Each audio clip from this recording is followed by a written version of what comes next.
నమస్తే, welcome to TV 786. మైనార్టీల సంక్షేమమే మా లక్ష్యం. ఈరోజు మనతో పాటు ప్రస్తుతం ఉన్నారు డాక్టర్ ఇమ్రాన్ ఖాన్ ఉన్నారు, జనరల్ ఫిజిషియన్ ఉన్నారు. అంటే ప్రస్తుతం మనకి వర్షాకాలం స్టార్ట్ కాబోతుంది కాబట్టి వర్షాకాలం సీజనల్ వైజ్గా ఎలాంటి వ్యాధులు వస్తాయో వాటికి నివారణ ఏంటో డాక్టర్ గారిని అడిగి తెలుసుకుందాం. నమస్తే డాక్టర్ గారు. నమస్కారం, నేను doctor Imran Khan, general physician, Hyderabad. ఇవాళ మనము సీజనల్ డిసీజెస్ గురించి మాట్లాడుకోబోతున్నాం. ముఖ్యంగా సీజనల్ డిసీజెస్ అంటే వాతావరణంలో కలిగే మార్పుల వల్ల వచ్చే వ్యాధులను మనం సీజనల్ డిసీజెస్ అని అంటాము. దీంట్లో ముఖ్యంగా 3 రకాలుగా ఇవి వస్తాయండి. నెంబర్ 1 దోమల వల్ల, నెంబర్ 2 వచ్చేసి మనకు గాలి కాలుష్యం, నెంబర్ 3 వచ్చేసి మనకు వాటర్ మరియు ఫుడ్ వలన కాలుష్యం వలన వచ్చే వ్యాధులు ఉంటాయి. ముఖ్యంగా దోమల వ్యాప్తి వలన వచ్చే వ్యాధులు మనకు చికెన్ గున్యా, డెంగ్యూ, ఇంకోటి మనకు మలేరియా. ఈ 3 వ్యాధులు మనకు దోమకాటం వలన వచ్చేవి. సెకండ్ వచ్చేసి మనకు ఆహార కాలుష్యం మరియు నీటి కాలుష్యం వలన వచ్చేవి. ఇవి ముఖ్యంగా టైఫాయిడ్, లెప్టోస్పోరోసిస్ మరియు హెపటైటిస్ లాంటి వ్యాధులు మనకు నీటి కాలుష్యం వల్ల మరియు ఆహార కాలుష్యం వల్ల వచ్చే వ్యాధులు అండి మెయిన్గా. ఇంకోటి గాలి కాలుష్యం వల్ల వచ్చే వ్యాధులు మనకు ముందలుగా వచ్చేసి శ్వాసకోశ వ్యాధులు అండి. దీంతో పాటుగా మనకు వచ్చేవి మెయిన్గా వైరల్ ఫీవర్స్, తర్వాత ఫ్లూ లాంటివి వస్తాయండి. సో ఇది ఎందుకు వస్తాయి, దేని వలన వస్తాయి, దీని వల్ల వచ్చే లక్షణాలు ఏమిటి, దీని తర్వాత వచ్చే కాంప్లికేషన్స్ ఏమిటి, దీనివల్ల ఎలా మనం జాగ్రత్తలు తీసుకోవాలి, దాని గురించి ఇవాళ మనం చర్చ చేసుకుందాం. ఓకే డాక్టర్ గారు, అంటే సీజనల్ వైజ్గా అంటే ఎలా గుర్తించాలి అంటారు? అంటే ఇప్పుడు డెంగ్యూ, మలేరియా వచ్చినప్పుడు వాటిని ఎలా గుర్తించాలి, వాటికి ట్రీట్మెంట్ ఎలా ఉంటుంది? ముఖ్యంగా మనకు డెంగ్యూ, మలేరియా, చికెన్ గున్యా లాంటివి అది దోమల వ్యాప్తి ద్వారా వస్తుందండి. ఇది దోమకాటు వల్ల వచ్చే జ్వరాలు. ముందుగా మనము డెంగ్యూ గురించి మాట్లాడుకుందాం. డెంగ్యూ అనేది ఒక వైరల్ ఫీవర్ అండి. ఇది దోమకాటు వల్ల వచ్చేది. ఇది అపరిశుభ్ర వాతావరణంలో దోమలు పెరుగుతాయి కాబట్టి అక్కడ నుంచి వ్యాప్తి మన శరీరంలోకి వస్తుంది. ముఖ్యంగా ఇది ఒక వైరల్ ఫీవర్ అండి. ఇది ఈజిప్ట్ ఎడిస్ అనే దోమ కాటు వల్ల మనకు వస్తుంది. ముఖ్యంగా దీంట్లో లక్షణాలు వచ్చేసి మెయిన్గా మనకు బాడీ పెయిన్స్, తీవ్రమైన జ్వరం దీంట్లో 103, 104 వరకు ఉండొచ్చండి. దీంతోపాటు మనకు గ్యాస్ట్రోఎంటరైటిస్ అనగా మోషన్స్, వాంతులు అయ్యే లక్షణాలు కూడా మనకు చూడవచ్చు. దీంతో పాటుగా మనము ప్లేట్లెట్స్ అని ఉంటాయండి. దీంట్లో ప్లేట్లెట్స్ జనరల్గా మనకు 1.5 lakhs నుంచి 4.5 lakhs వరకు నార్మల్ అండి. సో ప్లేట్లెట్స్ 1 lakh కంటే తగ్గడం వల్ల మనకు దీంట్లో ముఖ్యంగా బాడీ మీద ర్యాషెస్, దాని తర్వాత మనకు నోస్ బ్లీడింగ్ కావడము, గమ్స్ బ్లీడింగ్ కావడము, మోషన్స్ బ్లాక్గా రావడము, కడుపు ఉబ్బిపోవడము, ఆయాసంలాగా రావడము, ఇలాంటివి జరుగుతుంటాయి. సో ఇలాంటి లక్షణాలు వెంటనే కనబడినప్పుడు మనకు దీంట్లో డయాగ్నోసిస్ ఎలా చేయాలంటే ముఖ్యంగా దీంట్లో IgM అని టెస్ట్ వస్తుందండి, డెంగ్యూది IgM. సో దీంట్లో మనకు పాజిటివ్ వచ్చిన వెంటనే మనము కంపల్సరీగా ఈ టెస్టులో చూసుకున్న తర్వాత మనము ఎలాంటి ఆలస్యం చేయకుండా డాక్టర్ను కన్సల్ట్ కావాలండి.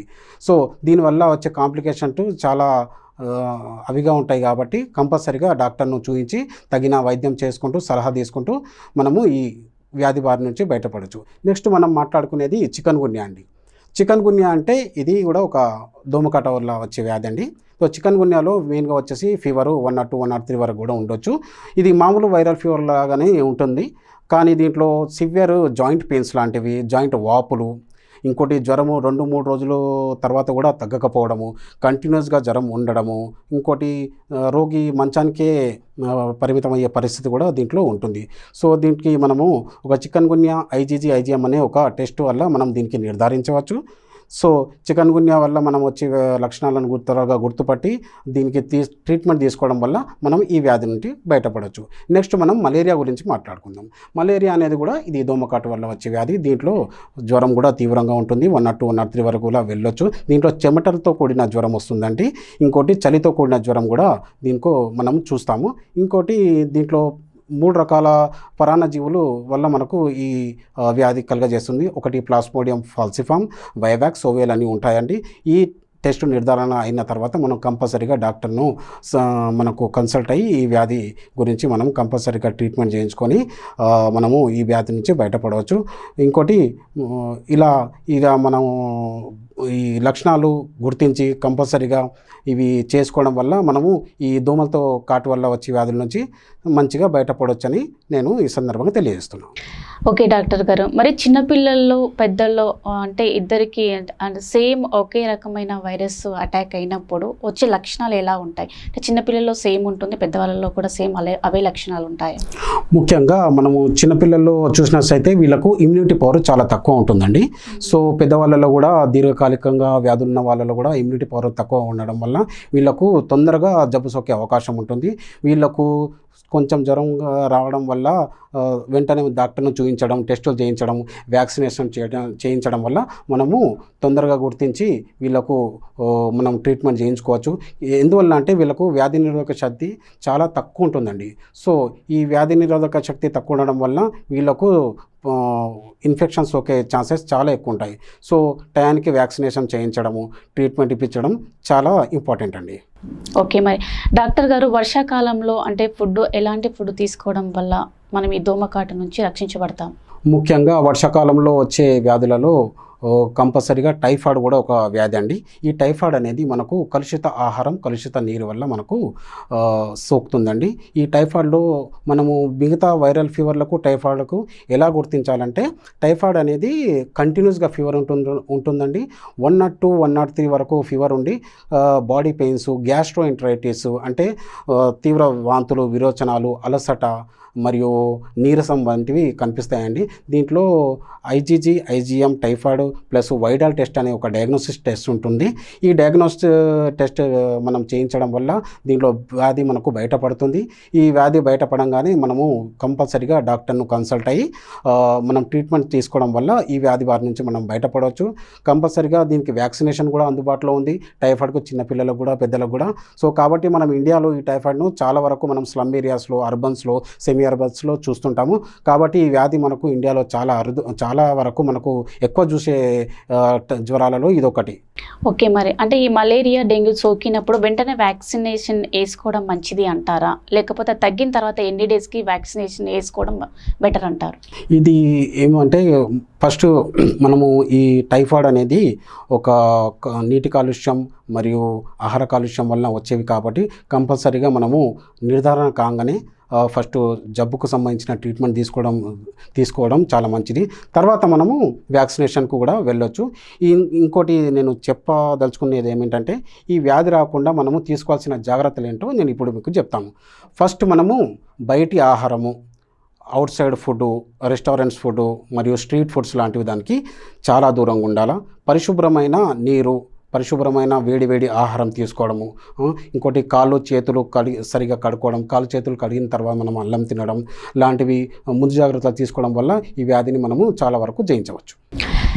దోమల సంబంధిత వ్యాధులను నివారించడానికి ప్రజలు ఎలాంటి జాగ్రత్తలు తీసుకోవాలంటారు? ముఖ్యంగా మనకు ఈ వైరల్ ఫీవర్లు అనేవి డెంగ్యూ, చికన్ గున్యా, మలేరియా దోమల వల్ల వస్తాయి. కాబట్టి మనము దీనికి సంబంధించి పరిసరాలను పరిశుభ్రంగా ఉంచుకోవాలి. పరిసరాలతో పాటు మనము ఇంటిని మరియు వ్యక్తిగత పరిశుభ్రత చాలా అవసరం. సో మనము ఇంటి దగ్గర చూస్తుంటాము, పూల కుండీలలో, పాత కూలర్లలో మరియు పాత టైర్లలో నీళ్లు నిలిచి ఉండడాన్ని చూస్తాము. ఆ నీటిలో ఈ దోమ మనకు ఎక్స్ రిలీజ్ చేసి ఈ వ్యాధికి కారణమవుతుందండి. సో మనం కంపల్సరిగా పరిసరాలను మరియు మన వ్యక్తిగత పరిశుభ్రతను, తర్వాత మన ఇంటి పరిశుభ్రత దీంట్లో చాలా అవసరం. ఇంకోటి దోమలకు మనకు రక్షించడానికి ఫుల్ స్లీవ్స్ బట్టలు వేసుకోవడం చాలా అవసరము. ఇంకోటి శరీరం అంతా కప్పుకోవడము, ఇంకోటి కాళ్ళు కూడా కనబడకుండా మనము కప్పేసుకోవడం, ఇవి చాలా మంచిది. ఇంకోటి దీంతో పాటు మనము ఈ దోమ మార్నింగ్ టైంలోనే మనకు కుట్టుతుంది కాబట్టి మార్నింగ్ టైంలో కొద్దిగా మనము జాగ్రత్త వహించాలి. దీంతో పాటు మనము కిటికీలకు మెష్లు, దీని తర్వాత మనము స్ప్రే లాంటివి, ఇంకోటి మనము మున్సిపల్ సిబ్బందితో మాట్లాడుకొని మనము ఫాగింగ్ చేయించడము, ఇంకోటి ఈ మందులకు సంబంధించి పిచికారీ చేయించడం, ఇలాంటి ముందు జాగ్రత్త చర్యలు తీసుకోవడం వల్ల మనము ఈ వ్యాధుల నుంచి బయటపడవచ్చు. ఓకే, మరి నీరు, ఆహారం ద్వారా సంక్రమించే వ్యాధులైన టైఫాయిడ్, కలరా, విరోచనాలను ఎలా నివారించాలి అంటారు? ఈ టైఫాయిడ్ హెపటైటిస్ ఇలాంటి వ్యాధులు, లెప్టోస్పోరోసిస్ అని కూడా మనం వింటాము. ఈ వ్యాధులు మనం ముఖ్యంగా కలుషిత ఆహారం, కలుషిత నీటి వల్ల మనకు సంక్రమిస్తాయి. సో కంపల్సరిగా మనము తాగే నీరు, ఆహారం పరిశుభ్రంగా ఉండేటట్టు చూసుకోవాలా. కాచి చల్లార్చిన నీరు తాగడం చాలా మంచిది. దీంతోపాటు వేడి ఆహారము, బయట స్ట్రీట్ ఫుడ్స్, హోటల్ ఫుడ్స్ లాంటి వాటికి, బయట పానీయాలకు దీనికి దూరంగా ఉండడం చాలా మంచిది. దీంతోపాటు మనము టైం టు టైం వ్యాక్సినేషన్ చేయించుకోవడము, తర్వాత వ్యాక్సినేషన్ చేయించుకున్న తర్వాత టైంకు మెడిసిన్స్ తీసుకోవడము. చిన్నపిల్లలు, పెద్దవాటిలో వీళ్ళలో కంపల్సరీగా మనము ఇమ్యూనిటీ తక్కువగా ఉంటుంది కాబట్టి వ్యాక్సినేషన్, టైంకు మెడిసిన్స్ వాడుకోవడం లాంటివి చేస్తే ఈ వ్యాధి నుంచి మనము బయటపడవచ్చు. ఓకే డాక్టర్ గారు, మరి వర్షాకాలంలో సాధారణంగా వచ్చే జలుబు, ఫ్లూ వంటి వ్యాధులను ఎలా తెలుసుకోవాలి అంటారు? ఇది మంచి ప్రశ్న అండి. మనము సాధారణ ఫ్లూ, జలుబు అనేది ఒక 2 to 3 days మైల్డ్ ఫీవర్ 99, 98 ఇలా మెయింటైన్ అవుతుంది. ఇది 2 నుంచి 3 రోజులలో మనకు తగ్గిపోతుంది. కానీ డెంగ్యూ, టైఫాయిడ్, మలేరియా, చికెన్ గున్యా ఇట్లాంటివి ఇది వేరు అండి. ఈ ఫీవర్ కంటిన్యూగా ఉండడము, వారం కంటే ఎక్కువ ఉండడం, లక్షణాలు తీవ్రంగా, ఫర్ ఎగ్జాంపుల్ 103, 104 ఫీవర్ ఉండడము, దీంతోపాటు సివియర్ బాడీ పెయిన్స్, అప్పుడప్పుడు ర్యాషెస్ వంటివి రావడము, ఇంకోటి మనము గ్యాస్ట్రోఎంటరైటిస్ అంటాము, దాంట్లో వాంతులు, విరోచనాలు ఎక్కువ కావడం. ఇలాంటి లక్షణాలు కనబడిన వెంటనే మనము తగిన పరీక్షలు చేయించుకొని డాక్టర్ను సంప్రదించి దానికి తగ్గ వైద్యం తీసుకోవడం వల్ల మనం చాలా వరకు ఈ వ్యాధిని జయించగలం. ఓకే డాక్టర్ గారు, మరి చిన్నపిల్లలు, వృద్ధులు, మరి రోగ నిరోధక శక్తి తక్కువ ఉన్న వాళ్ళు ఎలాంటి జాగ్రత్తలు తీసుకోవాలి అంటారు? చిన్నపిల్లలు, వృద్ధులు వీళ్ళకు ఇమ్యూనిటీ పవర్ చాలా తక్కువ ఉంటుందండి. సో ఇమ్యూనిటీ పవర్ తక్కువ కావడం వల్ల వీళ్ళకు వ్యాధులు సోకే ప్రమాదం చాలా ఎక్కువ. కావున వీళ్ళకు వేడి ఆహారం, కాచి చల్లార్చిన నీళ్ళు, వ్యాక్సినేషన్స్, టైంకు మెడిసిన్స్ ఇవ్వడము, లక్షణాలు కనబడిన వెంటనే డాక్టర్ను చూపించడం లాంటివి చేయడం వల్ల మనము వీరికి తగిన జాగ్రత్తలు సూచించడం వల్ల ఈ వ్యాధిని వల్ల వీళ్ళకు కాపాడుకోవచ్చు. ఓకే, మరి ప్రభుత్వ పరంగా ప్రజారోగ్య విభాగం వర్షాకాలం వ్యాధుల చర్యలు తీసుకుంటుంది, దానికి సమాధానం? ప్రభుత్వం ఇలాంటి వ్యాధులకు చాలా నిఘా వ్యవస్థను ఏర్పాటు చేసిందండి. దీనికి సోషల్ మీడియాలో, టీవీలలో మరియు కమ్యూనిటీ హాల్లలో, కళాశాలలలో అవగాహన కార్యక్రమాలను నిర్వహిస్తుంది. మరియు మనకు ప్రైవేటు పిహెచ్సిలలో, ఏరియా హాస్పిటల్స్లో, డిస్ట్రిక్ట్ హాస్పిటల్స్లో దీనికి ఫ్రీగా పరీక్షలు, డెంగ్యూ, మలేరియా, చికెన్ గున్యా లాంటి పెద్ద పరీక్షలు కూడా మనకు ఫ్రీగా చేయడం జరుగుతుంది. దీనివల్ల మనము అందరూ ప్రజలు దీన్ని వినియోగించుకోవాలా. దీని తర్వాత దీనికి సంబంధించిన ట్రీట్మెంట్కు కూడా మనకు అక్కడ ఫ్రీగా మెడిసిన్స్ దొరకడం జరుగుతుంది. కిట్స్ అవైలబుల్ ఉన్నాయి. సో ఇవన్నీ మనము యూజ్ చేసుకోవడం వల్ల ఈ ప్రభుత్వాలు మనకు చాలా సహాయపడుతున్నాయండి దీంట్లో. మరి చివరిగా వర్షాకాలంలో ఆరోగ్యంగా ఉండడానికి మీరు ప్రజలకు ఇచ్చే సలహాలు ఏంటి? మంచి ప్రశ్న. ఈ వర్షాకాలంలో మనకు వ్యాధులు చాలా ఫాస్ట్గా వస్తాయి కాబట్టి, ఫాస్ట్గా ఒకరి నుంచి ఒకరికి ఇది మన ఇన్ఫెక్షన్ స్ప్రెడ్ అవుతుంది కాబట్టి మనము ముఖ్యంగా పరిశుభ్రమైన నీరు, పరిశుభ్రమైన ఆహారం, వేడి ఆహారము, మరియు ఇంటిని, పరిసరాలను పరిశుభ్రంగా ఉంచుకోవడము, మరియు మున్సిపల్ సిబ్బందితో మాట్లాడి, పారిశుద్ధ్య కార్మికులతో మాట్లాడి పరిసరాలను పరిశుభ్రంగా ఉంచుకోవడము, ఫాగింగ్ చేయించుకోవడము ఇట్లాంటివి ముందు జాగ్రత్తగా చర్యలు.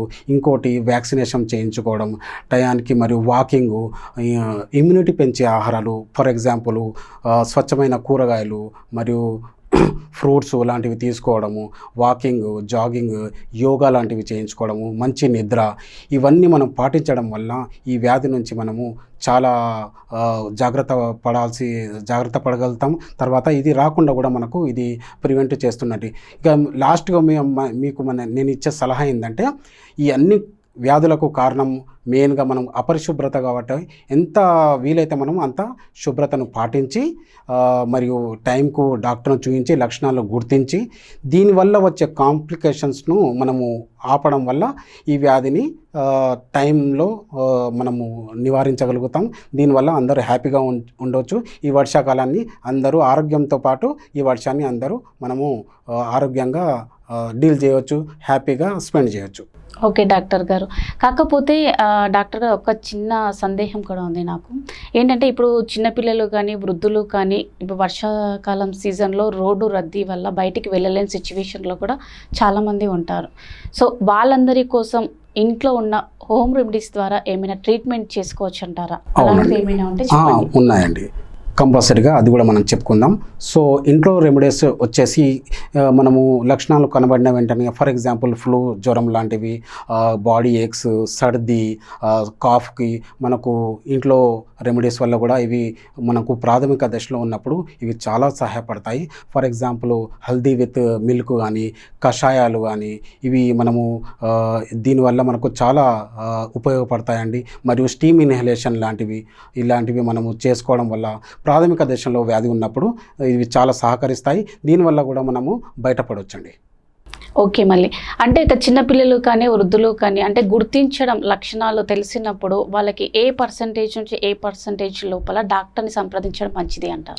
ముఖ్యంగా చిన్నపిల్లలు వ్యాధి వ్యాప్తి చాలా ఫాస్ట్గా ఉంటుంది, వాళ్ళకి ఇమ్యూనిటీ తక్కువ ఉంటుంది కాబట్టి వీళ్ళకు ఒక 1-2 డేస్ చూడాలండి. మినిమం ప్రాథమికంగా వీళ్ళకు పారాసిటమాల్ వంటి మాత్ర జ్వరానికి ఇవ్వడం లాంటివి, మరియు కంపల్సరీగా వేడి ఆహారము, గోరువెచ్చని నీళ్ళు ఇవ్వడము, ఇమ్యూనిటీ పెంచే ఆహార పదార్థాలు ఇవ్వడం వల్ల వీళ్ళకు మనము ఒక 1 to 2 డేస్ వరకు చూడొచ్చండి. వృద్ధుల్లో కూడా సేమ్ అండి. వీళ్ళకు కూడా దీర్ఘకాలిక వ్యాధులు ఉన్న వాళ్ళు, వృద్ధులు, వాళ్ళకు ఇమ్యూనిటీ పవర్ తక్కువ ఉంటుంది కాబట్టి వీళ్ళకు కూడా 2 to 3 డేస్ వరకు మన గృహ వైద్యం చేసి దీనివల్ల కూడా రిజల్ట్ రాకపోతే దాని తర్వాత కంపల్సరీగా డాక్టర్ను మనం కన్సల్ట్ చేసి దానికి సరైన వైద్యం తీసుకొని వీళ్ళకు మనము ప్రొటెక్ట్ చేయవచ్చండి. ఇంకోటి నీకు ఈ మనం ఛానల్ ద్వారా మనం చెప్పేది ఏంటంటే సొంత వైద్యము కొంతవరకే అన్నట్టు. సొంత వైద్యము మనము ఒక లిమిట్ వరకే చేసుకోవచ్చు. ఇంకోటి లక్షణాలు ఒక వారం పైన ఉండి ఫీవర్ తగ్గకపోవడము, లక్షణాలు ఎక్కువ కావడము, బ్లీడింగ్ లాంటివి మేనిఫెస్టేషన్స్ జరగడము ఇట్లాంటివి ఎక్కువ లక్షణాలు కనబడిన వెంటనే మనం డాక్టర్ని సంప్రదించి తగిన టెస్టులు చేయించుకొని డయాగ్నోసిస్ అయిన తర్వాత డాక్టర్ సూచనల ప్రకారం మనం ట్రీట్మెంట్ తీసుకోవడం వల్ల కాంప్లికేషన్స్ నుంచి మనం బయటపడవచ్చు. ట్రీట్మెంట్ కూడా మంచిగా జరుగుతుంది కాబట్టి టైంకు డయాగ్నోసిస్ కావడం వల్ల మనము ఈ వ్యాధి నుంచి రక్షణ పొందగల వారం అవుతాం. ఓకే డాక్టర్ గారు, మరి ఇంకొక సందేహం కూడా ఉంది డాక్టర్ గారు. ఎందుకంటే ఇప్పుడు ఒక ఏజ్ వచ్చిన తర్వాత షుగర్, బీపీ లాంటివి ప్రతి ఒక్క మనిషి లోపల అయితే కంపల్సరీగా ఉన్నాయి. వాళ్ళకి ఈ డెంగ్యూ కానీ మలేరియా కానీ సోకినప్పుడు వాళ్ళకి ఏమన్నా హెల్త్ పరంగా ఇంకేమన్నా మేజర్ వచ్చే ప్రాబ్లమ్స్ ఏమైనా ఉంటాయా వాళ్ళకి? అవునండి, ఈ షుగరు, బీపీ, థైరాయిడ్ మరియు క్యాన్సర్ లాంటి పేషెంట్లకు ఇమ్యూనిటీ పవర్ చాలా తక్కువ అండి. వీళ్ళు దీర్ఘకాలికంగా వ్యాధితో బాధపడుతూ ఉంటారు కాబట్టి వీళ్ళకు ఈ ఇన్ఫెక్షన్ సోకడం వల్ల సెకండరీ ఇన్ఫెక్షన్స్ అయ్యే ఛాన్సెస్ ఉంటాయండి. దీన్ని సెకండరీ బ్యాక్టీరియల్ ఇన్ఫెక్షన్స్ అని అంటారు. సో ఇలాంటి పేషెంట్లకు ఖచ్చితంగా మనము డాక్టర్ పర్యవేక్షణలో దీనివల్ల మనకి ఏమవుతుందంటే ఈ వ్యాధి మార్బిడిటీస్ ఉండడం వల్ల ఈ వ్యాధితో పాటు వాళ్ళకు బ్యాక్టీరియల్ ఇన్ఫెక్షన్ సోకడం వల్ల మల్టీ ఆర్గాన్ డ్యామేజ్ అని అంటారండి. ఈ వ్యాధి ఏం చేస్తుందంటే కిడ్నీలను, లివరు మరియు లంగ్స్ను ఎఫెక్ట్ చేస్తుందండి. దీనివల్ల పేషెంట్ చాలా క్రిటికల్ మూమెంట్ పరిస్థితిలో వెళ్ళవచ్చు. సో కంపల్సరీగా ఇలాంటి పేషెంట్లు తగిన సమయానికి ట్రీట్మెంట్ తీసుకొని కంపల్సరీగా డాక్టర్ సూచించిన మందులను వాడుతూ ట్రీట్మెంట్ చేయించుకోవాలండి. డాక్టర్ గారు, ఈ మధ్యకాలంలో వింటూ ఉన్నాము లెప్టోస్పోరోసిస్ అనే వ్యాధి గురించి, ఒకసారి వాటి గురించి వివరించండి. ఖచ్చితంగా అండి. లెప్టోస్పోరోసిస్ అనేది ఇది బ్యాక్టీరియల్ ఇన్ఫెక్షన్ అండి. ఇది ముఖ్యంగా మనకు ఎలుకల యూరిన్లో మరియు పిగ్ల యూరిన్లో మనము చూస్తుంటాము. ఇది ఎక్కువగా పొలాల్లో పనిచేసే వాళ్ళలో ఇది ఎలుకల యూరిన్ వల్ల ఇది మన వాటర్లో కంటామినేటెడ్ కావడం వల్ల ఈ వ్యాధి మనకు సోకే అవకాశం ఉంటుంది. ఈ వ్యాధి మనము ఈ మధ్యన తరచుగా వింటున్నాము, కానీ ఫస్ట్ ఇది వ్యాధి వల్ల ఎక్కువ మనం వినలేదు. సో ఈ వ్యాధి మనకు లెప్టోస్పోరా అనే బ్యాక్టీరియా వల్ల మనకు వ్యాపిస్తుంది. కానీ దీని లక్షణాలు చాలా తీవ్రతరంగా ఉంటాయండి.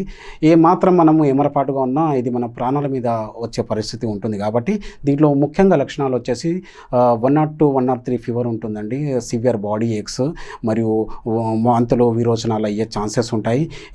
ఇంకోటి లక్షణాలు సివియర్గా ఉన్నప్పుడు మనకు ఆయాసం రావడము, ఇంకోటి దగ్గు ఉండడము, కంపల్సరీగా యూరినరీ ఇన్ఫెక్షన్స్, శ్వాసకోశ వ్యాధులు, ఇవన్నీ మనకు సెకండరీ ఇన్ఫెక్షన్లో వచ్చి వ్యాధి చాలా ప్రమాదకర స్థాయికి వెళ్ళే అవకాశం ఉంటుంది. కాబట్టి దీనికి తగిన టైంలో డయాగ్నోసిస్ చేయడం వల్ల మనము ఈ వ్యాధి నుంచి బయటపడిన వాళ్ళమవుతామని నేను ఇటు సందర్భంగా తెలియజేస్తున్నాను. ఓకే, డయేరియా అంటే ఏంటి, వాటి గురించి వివరించండి డాక్టర్ గారు. ఇది డయేరియా అనేది వాటర్ కంటామినేటెడ్, ఫుడ్ కంటామినేటెడ్ వ్యాధి అండి. ఇది కలుషిత ఆహారం, నీళ్ళ వల్ల వచ్చే వ్యాధి. సో ఇది ముఖ్యంగా దీంట్లో లక్షణాలు వచ్చేసి కంపల్సరీగా వాంతులు ఎక్కువ కావడము, విరోచనాలు ఎక్కువ కావడం, బీపీ తగ్గిపోవడము, ఫీవర్ రావడము, ఇలాంటివి చూస్తుంటాం. దీంట్లో ఎలక్ట్రోలైట్స్ అని మనకు చాలా లాస్ కావడం జరుగుతూ ఉంటుంది డయేరియాలో. కంపల్సరీగా ఇది ఇలా కనబడినప్పుడు మనము దీనికి సంబంధించిన టెస్టులు కానీ డాక్టర్ను సంపాదించడం కానీ ఇలా చేస్తుండాలి కంపల్సరీగా. ఎందుకంటే ఒకవేళ ఇది పెరిగినచో రోగి హైపోటెన్షన్కు వెళ్ళొచ్చి సెప్సిస్ అనే కండిషన్ అంటారు. సెప్టిక్ అంటే ఒకలాంటి ఒక ఇన్ఫెక్షన్ అండి. ఈ సెప్సిస్ కావడం వల్ల రోగి ప్రమాదకర స్థాయికి వెళ్ళడం జరుగుతుంది. సిమ్టమ్స్ కూడా పెరిగిపోతాయి. సో కాబట్టి డయేరియాను ముందు ప్రాథమిక దశలోనే మనము కనుక్కొని దీనికి తగిన వైద్యం చేసుకోవడం వల్ల మనము ఈ వ్యాధి నుంచి బయటపడవచ్చు. దీనికి ముఖ్యంగా మనకు హాస్పిటలైజ్ అయ్యే సూచనలు ఎక్కువ ఉండడం వల్ల ఉంటాయండి. ఇంట్లో అయితే గృహ వైద్యము, నీళ్లు తాగించడం, హైడ్రేట్గా ఉండడము, ఇంకోటి కొబ్బరి నీళ్ళు తాగించడం లాంటివి పేషెంట్కు హైడ్రేటెడ్గా ఉంచాలా. ఇంకోటి దీనివల్ల కూడా మనం తగ్గకుంటే కంపల్సరీగా హాస్పిటల్ అడ్మిట్ చేసి డాక్టర్ సూచనల ప్రకారం నడుచుకోవాలండి. అంటే ఈ మలేరియా, డెంగ్యూ సోకిన వాళ్ళు ఏంటంటే తెలియకుండా గుట్కా, పాను, డ్రగ్స్కి కానీ డ్రింక్స్కి కానీ అలవాటు పడిన వాళ్ళు ఎలాంటి జాగ్రత్తలు తీసుకోవాలి అంటారు?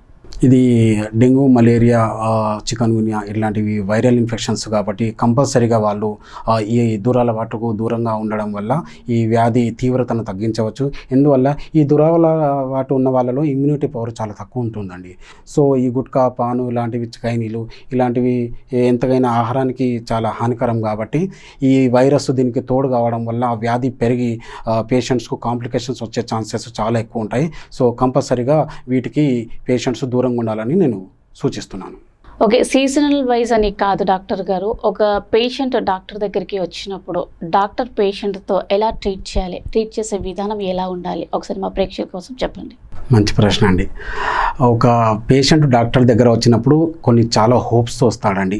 సో మనము వాళ్ళకు ముందుగా భయభ్రాంతులకు గురి చేయకుండా వాళ్ళకు డిసీజ్ గురించి కరెక్ట్గా వాళ్ళకు అవగాహన కల్పించి కరెక్ట్ వాళ్ళకు మనము ఉన్నామంటూ మనము ఒక ధైర్యము, మన ఆత్మస్థైర్యము ఇవ్వడం వల్ల వాళ్ళు కూడా మనకు పాజిటివ్నెస్ పెరుగుతుందండి. వాళ్ళల్లో కూడా ఈ పాజిటివ్నెస్ పెరగడం వల్ల ఏమవుతుందంటే వ్యాధి కూడా తగ్గుముఖం పడుతుందండి. సో మేము పేషెంట్ రాగానే మేము ఏం చేస్తామంటే ఫస్ట్ వాళ్ళకు పాజిటివ్ కౌన్సిలింగ్ చేసి వాళ్ళు ఎంత భయంతో ఉన్నా వాళ్ళు భయభ్రాంతులకు గురి కాకుండా పాజిటివ్ కౌన్సిలింగ్ ఇచ్చి మీకేం కాదు, ఇది చాలా తక్కువ పరిమాణంలో ఉన్నది, జ్వరము తగ్గిపోతుంది, మీరు హాయిగా దీని తర్వాత మీ లైఫ్ను లీడ్ చేయవచ్చు, దీనివల్ల మీకు ఎలాంటి హాని కలగదు, టైంకు మెడిసిన్స్ తీసుకోవడం, నేను చెప్పిన సలహాలను సూచనలు పాటించడం వల్ల మీరు ఈ వ్యాధి నుంచి పూర్తిగా నయం కావచ్చని మేము ఒక మోరల్ సపోర్టు వాళ్ళకి ఇస్తామండి. దీనివల్ల వాళ్ళలోని ఆత్మశక్తి, ఆత్మస్థైర్యం పెరిగి పాజిటివ్నెస్ అనేది పెరిగి వాళ్ళు కూడా వ్యాధి తగ్గే అవకాశం చాలా వరకు ఉంటుందండి. సో డాక్టర్ గారు, ఫైనల్గా మా టీవీ ఛానల్ తరపున మీరు ఇచ్చే సలహాలు, సూచనలు మా ఆడియన్స్కి ఇవ్వండి. ఓకే అండి, ఫైనల్గా నేను టీవీ 786 నుంచి మన ప్రేక్షకులకు చెప్పేది ఏంటంటే ఈ వ్యాధులు ఎలా వస్తాయి, ఈ రాకుండా ఎలా జాగ్రత్తలు పడాలి, వస్తే మనం డాక్టర్ని ఎలా మనము అప్రోచ్ కావాలి, మరియు కాంప్లికేషన్స్ ముఖ్యంగా ఇదే అండి.